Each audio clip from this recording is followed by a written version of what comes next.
Біз тегіміз түрік, дініміз ислам екенін ұмытпауымыз керек. Ол үшін қасиетті кітап Құран кәрімді насихаттауды естен шығармауымыз керек. Қазақстан Республикасының тұңғыш президенті Нұрсұлтан Әбішұлы Назарбаев.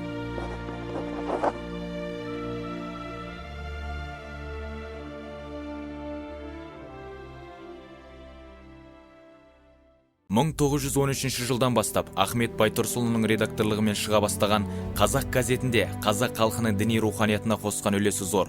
Осы басылым жайлы елбасымыз Нұрсұлтан Назарбаев қазақ газеті қазақ халқының ұлттық сана сезімін оятуға аз үлес қосқан жоқ. Ол өз дәуірінің көкейкесті мәселелерін көтереді, ағартушылық идеяларын насихаттады деген болатын. Осы көкейкесті мәселелердің бірі діни руханият деп нық сеніммен айта аламыз. Өйткені газеттің алғашқы санынан бастап-ақ діни тақырыптағы мақалаларды кездестіруге болады. Нақтырақ айтсақ, газеттің 1913 жылы номері 1 санында оқшау сөз айдарында дін таласы атты көлемді мақаланың алғашқы бөлімі басылған. Бұл мақала газеттің бірнеше санында жалғасады. Алаш зиялыларының басты арманы тәуелсіз қазақ мемлекетін құру болатын. Алайда олар армандарына жете алмай кетті. Көпшілігі Сталин заманында репрессияға ұшырап, атылып кетті. Бірақ олардың қазіргі кезде олардың еңбектерін, олардың армандары жүзеге асырылып жатыр, және олардың еңбектері зерттеліп жатыр.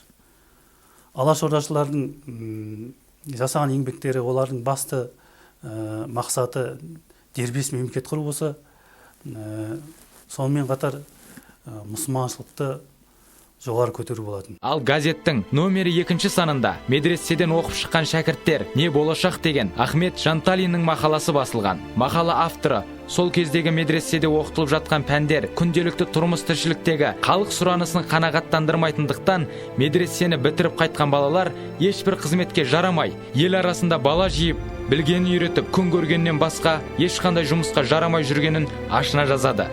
Осылайша медреселерде оқытылып жатқан пәндерге өзгеріс енгізу мәселесіне көпшіліктің назарын аударады.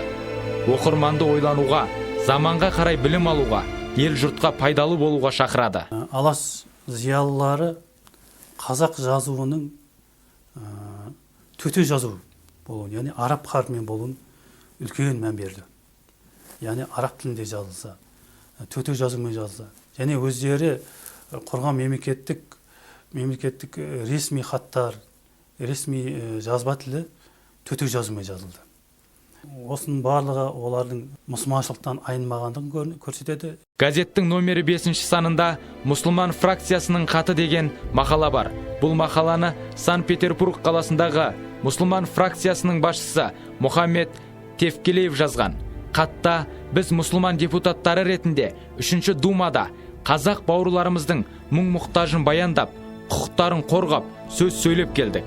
Қысқа қайырғанда, бұл мақала астарында қазақ халқы мұсылман халық ретінде біз олардың құқықтарын дума мінберінен айтып, шамамыз келгенше қорғауға дайынбыз.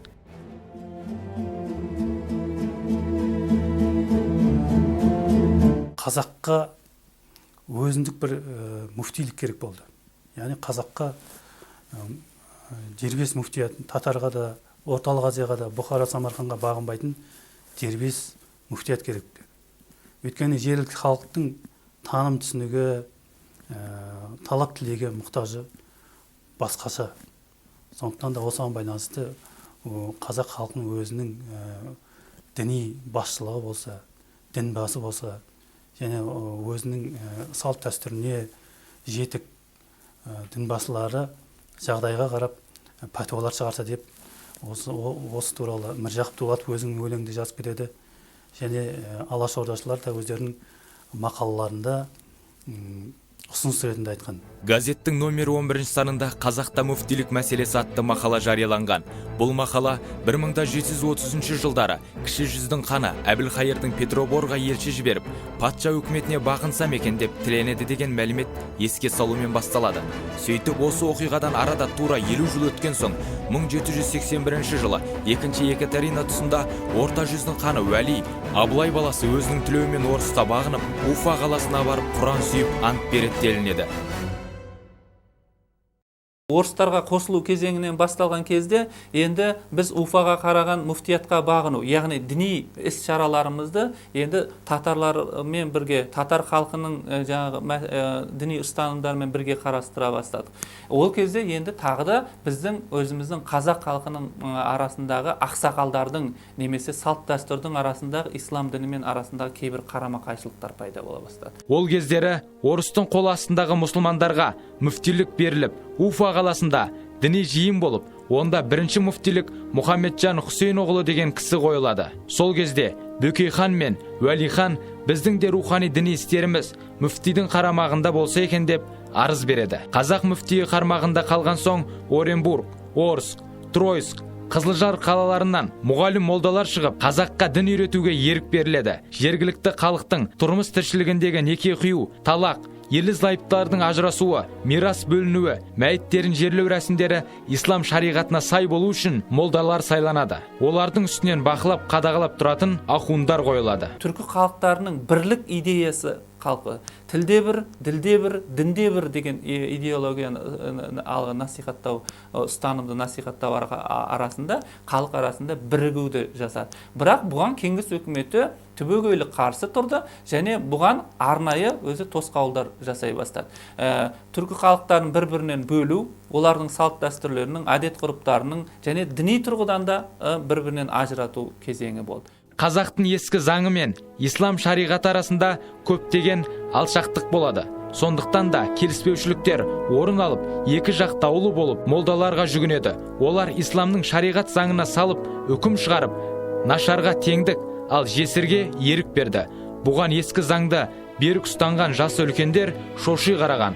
Мынауың сұмдық қой деп, бізге мүфтидің керегі жоқ деген пікірде айтылған. Өйткені көпшілік арасында үлкендердің, аға сұлтандардың ескі заңға сүйеніп айтқан пәтуалары жарамай, көп жағдайда мүфтидің сөзі жүреді. Бұны сәтті пайдаланған орыстар олай болатын болса, онда сіздердің діни мәселелеріңізді біз бөлек қарастырайық, татарлардан бөліп алайық деп, енді қазақ халқының әдет ғұрпы, салт санасымен қатысты бір өздеріне заң жасау мақсатында бөліп алуды жөн көреді. Міне осы кезеңнен бастап біз ислам әлемімен қол үзе бастаймыз. Қазақтың қал жағдайы осылай болып тұрғанда, жаңа заң шығардың алдында Петербургтан комиссия шығып, Сібір қазағын аралаған. Олардан не мұң-мұқтаждарың бар, қалай болғанын қалайсыздар деп сұрағанда, ауыл-найлар облыстар, аға сұлтандар үйретумен мүфтиліктен шықсақ екен, бұрынғы ата-бабаларымыздың заңымен жүрсек екен, мұнан басқа мұқтажымыз жоқ деп шулап қоя берді. Комиссия жарайды, тілегендерің болар деп қайтып кетеді де 1868 жылдың 21 қазанында бекітілген жаңа заң бойынша қолданысқа енгізіледі. Бұл жаңа заң бойынша аға сұлтандық жойылып, оның орнына уез шықты. Қазақтың рухани діни істерін мүфтиліктен алып, оны облыстық заңға тапсырады. Міне осылайша қазақ мүфтиліктен оп-оңай шығып алып, енді оған зар болып жүргеннің көзі бар, қазақ көріп отырған шығар деген пікір айтылады. Жалпы біз елімізде өзіміздің мүддемізді, өзіміздің көшпелі салт дәстүрімізді, әдет ғұрпымызды ұстана отырып, ислам дінін қабылдадық. Ислам дініндегі рұқсат етілген мәселелерді біз ұстандық. Және өзіміздің салт дәстүрімізге сай келетін тұстарында насихаттап, халықтың арасында ұстадық. Бұл ұлт болып ұйысудың, ел болып қалыптасудың бірден бір негізі болатын.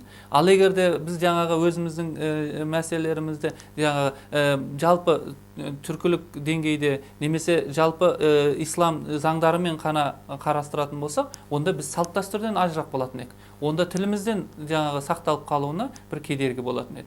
Сондықтан, яғни әрбір халықтың өзінің басқа халықтан ерекшеленетін салт дәстүрі, әдет ғұрпы, дүние танымы болады. Ал ислам дінімен әрине ол сабақтасып, біте қайнасып жатқандығы ешбір талас тудырмайды. Оның біз жаңағы тілдік тұрғысынан, немесе тарихи кезеңдегі, немесе тұлғалардың жаңағы қалдырған өсиеттері, немесе жазбаларынан, археологиялық қазбалардан, немесе мешіт медреселердің көнелердің барлығынан көруге болады. Ал газеттің номер 38 санында мүфтилік тақырыбы көтеріліп, жеке мүфтилік мәселесі талқыға түседі. Бұл мәселе газеттің номері 43 санында қазаққа бөлек мүфтилік керек пе деген тақырыпта қайта жалғасып, біздің қазақта мүфтилікке лайық болатын кімдер бар өзі? Мүфти қазы болу үшін екі салаға да сай болу керек. Бізде ондай адам бар ма? Дінге мұсылманша жүйрік болғанда орысшаға шорқақ, ал орысшаға жүйрік болғанда мұсылманшаға шорқақ. Сондықтан қазірше бөлек мүфтилікті іздемей-ақ, мүфтилігі бар халыққа бірігіп жүре тұрғанымыз жөн болар деген мазмұндағы пікірлер айтылады. Қорыта айтқанда, 1913 жылы жарық көрген Қазақ газетінің 44 санының діни руханиятқа қатысты тақырыптар жарияланған. Олардың ішінде ең көп медреседе оқып жатқан шәкірттердің қал жағдайы, болашағы, оқып жатқан пәндері, оларға көмек беру сияқты мәселелер өте көп айтылады. Бұл алаш зиялыларының ең баста білім алуын көксегендігін, осы ғылым білімге газет беті арқылы шақырғанын көреміз. Хакім Абайдың айтқан жақсы бір ұлағатты сөзі бар. Баланы құлшылық қыларлық деңгейде ғана оқыту керек дейді. Құлшылық қылып, өзінің намазын, өзінің оразасын қалай орындайтындығын білгеннен кейін, енді кәсіппен айналысу керек дейді. Бұл айтылған пікір күні бүгінгі дейінде өзекті болып отыр. Бүгінгі таңда да біз ислам дінін дін ретінде берік ұстана отырып, енді кәсіппен айналысымыз керек. Қазіргі дамыған елдердің қатарына қосылатын болсақ, қосылуды арман ететін болсақ, соған әрбір азамат өз үлес қосуға тырысу керек. Яғни рухани тұрғыдан ислам дінін дін ретінде ұстана отырып, қазіргі ғылым мен техниканы, қазіргі жаһандану заманына сай келетін әдет нелерді өзіміздің санамызға сіңдіре бермей, әдет ғұрыпты, салт сананы, діни ұстанымдарды берік ұстана отырып, техниканы, ғылым білімді меңгеріп, өзгелердің қасында иықтырестіріп тұратындай болуымыз керек. Яғни рухани баймыз, және басқалардың да жеткен соңғы жетістіктерін өзіміздің бойымызға сіңіре білсек, бұл елдің ертеңіне, бұлдың ертең болашағына және тәуелсіздіктің берік болуына бірден бір себеп болады. Атақты татар тарихшысы Мұрат Рамзи қазақ хандары туралы, олардың өнегелі өмірі, дін саласында атқарған қызметтері жайында тың мәліметтер келтіреді. Қазақ халқының дін исламды ұстанғаны, мұсылман халық екендігі айғақты түрде алға тартылады. Отаршылдық пиғылдағы патша үкіметі қазақтардың шариғат үкімдерінен алыстатуды мақсат тұтты. 1867 жылдардан бастап патша үкіметі қазақ халқын ислам шариғаты бойынша емес, ескі әдет ғұрып, салт дәстүрге сүйене заң шығарып басқарамыз деген шешімге келді.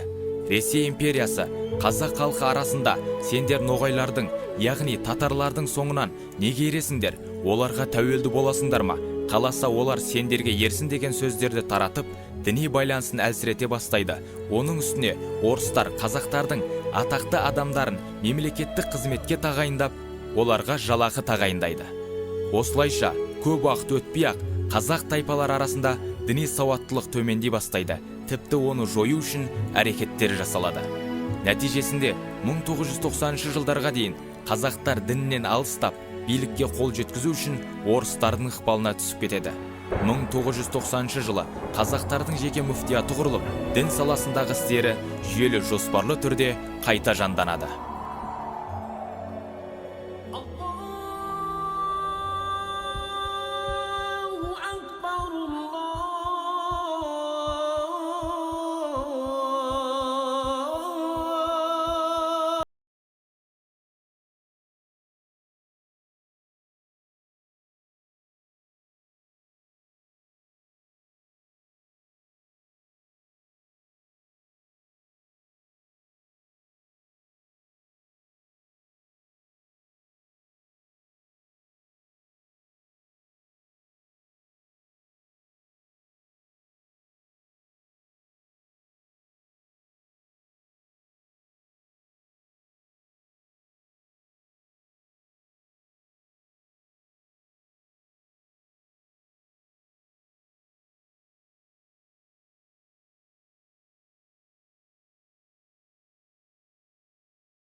صنع